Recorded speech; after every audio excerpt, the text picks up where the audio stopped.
Mahrang Bloch कौन है? Mahrang Bloch सन 2020 में उस वक्त सबकी तवज्जो का मरकज़ बनी थी जब सूबा बलूचिस्तान के दारुल हुकूमत कोयटा में तलबा के ऑनलाइन क्लासेस के ख़िलाफ़ एक एहतजाज के दौरान बोलान मेडिकल कॉलेज के तलबा को गिरफ़्तार किया गया था। इस तहरीक में महारंग बलोच को भी पुलिस ने गिरफ़्तार कर लिया था और वो पुलिस वैन में बिठाए जाने तक अपने मुतालबात के हक़ में आवाज़ बुलंद कर रही थी। बाद अज़ां इसी रोज़ इन्हें रिहा कर दिया गया और उस वक्त के वज़ीर आला बलूचिस्तान जाम कमाल ने बयान जारी किया था कि हुकूमत ने किसी तालिब इल्म की गिरफ़्तारी का हुक्म नहीं दिया था। महारंग बलोच के मुताबिक उनका भाई ज़िला कला थे। वो 5 बहनें और एक भाई हैं और सब तालीम हासिल कर रहे हैं। उनका कहना था कि उनके वालिद अब्दुल गफ्फार वापडा में मुलाजमत करने के अलावा मजदूर, कौम परस्त और बाएं बाजू की सियासत करते थे। महारंग का दावा है कि सन 2006 में वो यानी महारंग के वालिद पहली मरतबा लापता हुए, जिसके कुछ अरसे बाद वो वापस आ गए थे। फिर 2009 में लापता हुए और 2011 में उनकी मसख शुदा लाश मिली थी। महारंग बलोच के मुताबिक उसके बाद हम सब बहन भाई वालिदा के हमरा कराची चले गए, जहाँ कई साल तक खामोशी से ज़ेर तालीम रहे। बलूचिस्तान से तवील अरसे बाद इस वक्त मेरा राब्ता बहाल हुआ जब मुझे बोलान मेडिकल कॉलेज में दाखिला मिला। बोलान मेडिकल कॉलेज कोयटा में दाखिले के दौरान मैं नकाब किया करती थी और ख़ामोशी से पढ़ाई कर रही थी। ख्याल था कि किसी भी तरह पहले अपनी पढ़ाई मुकम्मल कर लूँ और फिर उसके बाद सियासत में भी फ़ाल किरदार अदा करूँगी। मगर पता नहीं क्या हुआ कि 2016 में मेरे भाई को लापता कर दिया गया, जिस पर मैंने अपना निकाब उतारा और एहतजाज शुरू कर दिया।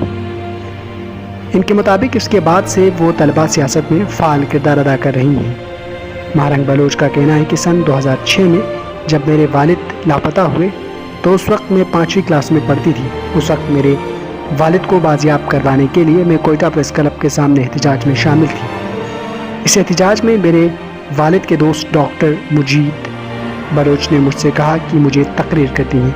वो मेरी पहली तकरीर थी। जब मैं तकरीर के लिए खड़ी हुई तो उस वक्त मुझे कुछ समझ नहीं आ रहा था। मुझे वालिद याद आ रहे थे।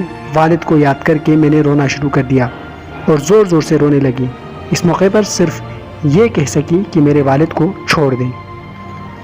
महारंग बलोच कहती हैं कि उसके बाद जाकिर मजीद बलोच ने तकरीर की। वो भी लापता हुए और अब भी लापता हैं। महारंग बलोच के मुताबिक उनकी सियासी तरबियत बचपन ही से उनके वालिद ने की। जब 2017 में भाई लापता हुआ तो मेरे अंदर का सियासी कारकुन भी पैदा हो गया। भाई की गिरफ्तारी के खिलाफ जब उन्होंने नकाब उतार कर सड़कों का रुख किया तो 3 माह बाद हमारा भाई वापस आ गया। मैंने फिर नकाब कर लिया चूँकि मैंने तालीम मुकम्मल करनी थी, डॉक्टर बनना था। मगर बलूचिस्तान के अंदर तलबात वीडियो स्कैंडल सामने आया, जिस पर मैं चुप ना रह सकी और एक बार फिर एहतजाज में हिस्सा लिया। इस मरतबा फिर वही सलूक हुआ। इसके बाद किया कि अगर हक़ के लिए एहतजाज के दौरान दुपट्टे खींचे जाते हैं और नकाब उतारे जाते हैं तो फिर अब नकाब पहनने की ज़रूरत नहीं। इसके बाद तलबा सियासत में फ़ाल किरदार अदा करना शुरू कर दिया, जो कि अब तक जारी है।